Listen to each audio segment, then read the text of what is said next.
So I've been using this camera for about 6 months now. So I wanted to do kind of like a full review on my thoughts of it. But the first thing I want to do is qualify the camera.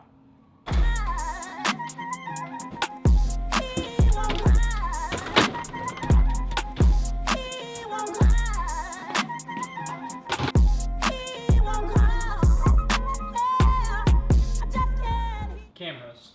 On this axis, overall quality of the image that the camera produces.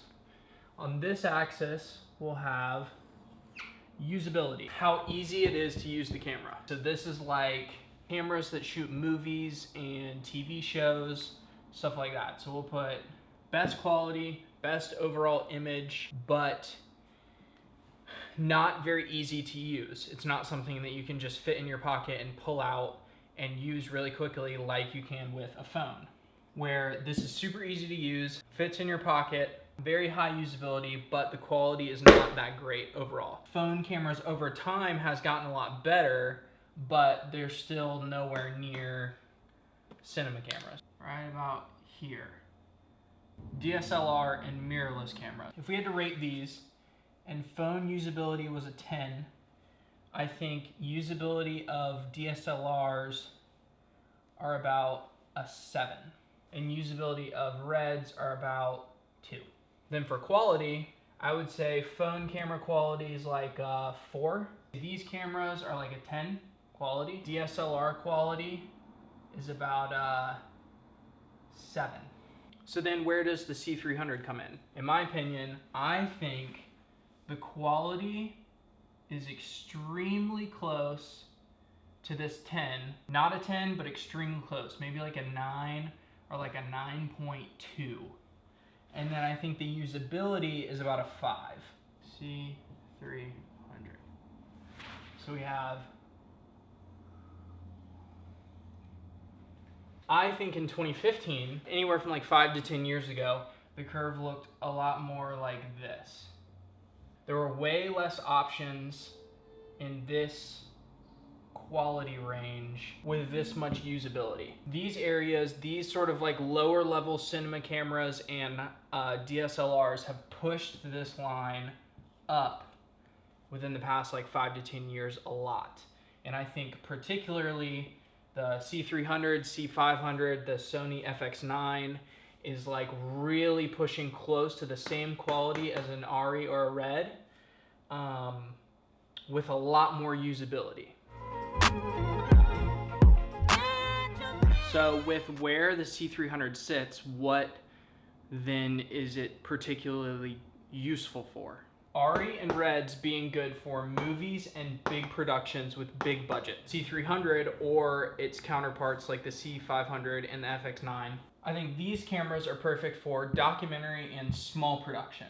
And particularly the things that I'm doing, I would say fall into this category.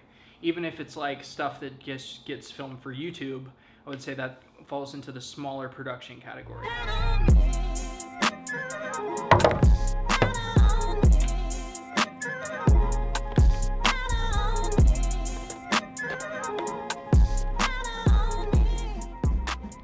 Last video I made, I talked specifically about all the different parts that I bought for it. I'm gonna link all of that same stuff in this video, so if you want to know specifically the things that I bought for it, it's in the description. Holding the camera itself, personal opinion, but I think the camera is very ergonomic and easy to hold. Specifically, the body is like very short this way and compact, almost like a square. A lot of people, like with the FX9, like for it to, the FX9 is a lot longer, and so a lot of people like to shoulder mount it like this, shoot this way, but I like holding it like this on my chest, shooting straight forward, or holding it with the top handle, sort of shooting, looking up a little bit. I use this angle a lot when I was shooting sports, and then more of this angle now when it's just people talking straight on. You want like to be eye level with them. when I'm shooting, all of these little buttons on the side right here make it really easy to switch back and forth between slow motion and real time. It has internal NDs, so adding or subtracting NDs on it, switching white balance, shutter, like everything is really, really easy with these buttons over here. And I have this grip on this side that I like to use a lot. So yeah, I don't know, just the construction of the whole thing, it's lightweight. It's a very, very easy cinema camera to use. Started raining, so I'm back inside.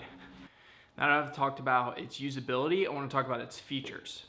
I feel like the features on this camera specifically make it very versatile for the types of things that you could shoot.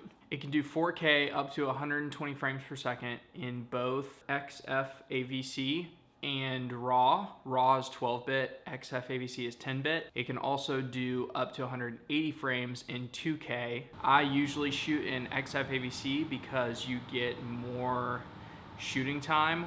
With a 512 gigabyte card, you get 166 minutes of recording. Other features that are really nice, it has internal NDs up to 10 stops, and then it also has all of the normal like cinema camera things like time code, SDI out, full HDMI port, 3 different XLR input, takes CF Express cards and SD cards. And then one of the things that really sold me specifically on this camera was the fact that you can switch the lens mount. So currently I have an EF mount on there, but I also have a kit where I can change out that mount and then put on a PL mount. Most of the cinema lenses are PL mounts, so if I ever wanted to rent lenses for a shoot, I could just swap out this lens mount and I don't have to use any adapters or anything like that, which is really nice. Sometimes cameras can have really cool features, but that doesn't necessarily mean the image is gonna be good. When you see how some of this footage looks and where you can push it in the editing software, then that's at least where I start to see the biggest differences between like DSLR footage and cinema camera footage. So I picked out some different clips. I'm gonna show a little bit of like the grade, just the different ways that you can push it. So here's a clip from Daniel Moon, and this is all these clips are recorded in C-Log 2. So this is just the flat straight out of the camera, how it looks. And then this is with like a Canon Rec 709 converter. And then this is what it looks like when I do a little bit of a grade to it. In this clip, everything, all the light is coming in through the back windows here. Everything is still very well exposed, which shows the dynamic range of the camera, and you also just have a lot of playing room with what you can do with the shadows, what you can do with the highlights. You can kind of push them wherever you want to be exactly kind of a good area right there. So here's another clip. And then that's the switch over to the grade that I use. So you can see that that's like, you can see it a little bit better in this clip. You can see like the trees get a little bit greener, and then that's that teal that I was talking about in some of the blues and some of the shadows. There's just more saturation all the way through. You can push these highlights way out or bring them way back if you were overexposed a little bit. Same thing with the shadows. You just have a lot of room to play with. Here's another good clip that has the sun in the background too, so you can see like, but this is just straight out of the camera.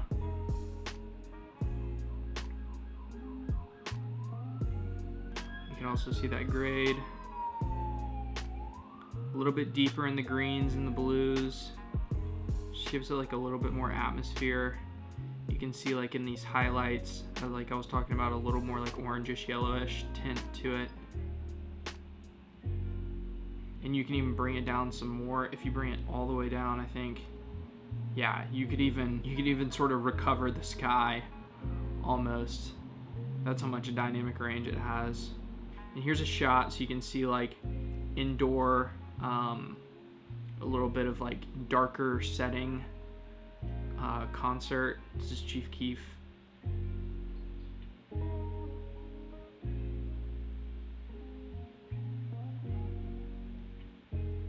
It's a very dark setting, but if you needed to push any of this at all, And you can see again that grade. A little darker. Just a little more atmosphere, I think.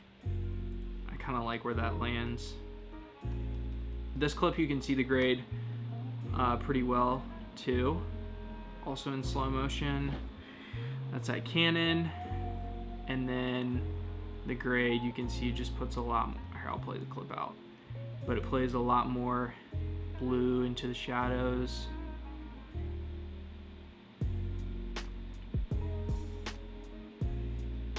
Puts more saturation in the skin tones, but the skin tones, and you can see it in this clip too, the skin tones are still super accurate. They don't look like that super orangey that sometimes you can get with the orange and teal tint. Canon has really good skin tones, so it makes it a lot easier, but yeah, that skin tone is super natural.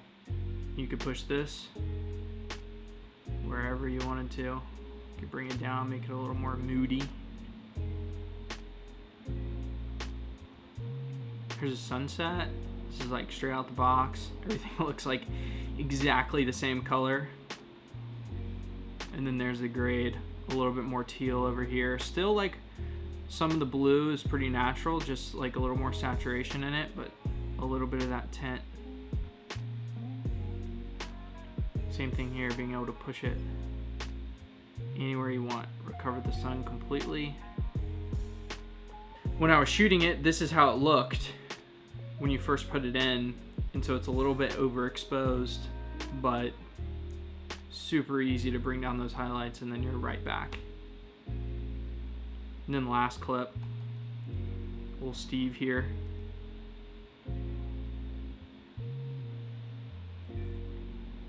So I think you can see in this clip pretty well the skin tones. Even looks a little bit dark.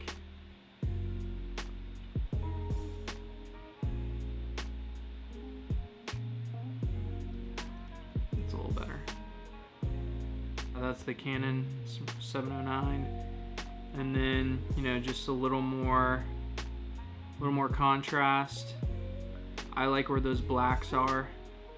I know some people don't like to crush the blacks, they like to leave it a little bit more like this, but I don't know, I'm just a fan of a little bit more contrast. And then you can see the orange really coming out in some of the skin tone right there. But it's not too much, it's not overdoing it. I think it's like in a good place. Same with the reds. Not pushing it too hard, not pushing the blues too hard. It's still clean. But yeah, I mean, that's pretty much everything I wanted to talk about with the C300. I feel like the price that it's at, the features that you get, the way the image is, I think it's a beast of a camera. I think I went over a lot of different stuff, but if there was anything I missed, just leave a comment and I'll answer your question if there was anything that I left out. But I think that's it. Bye.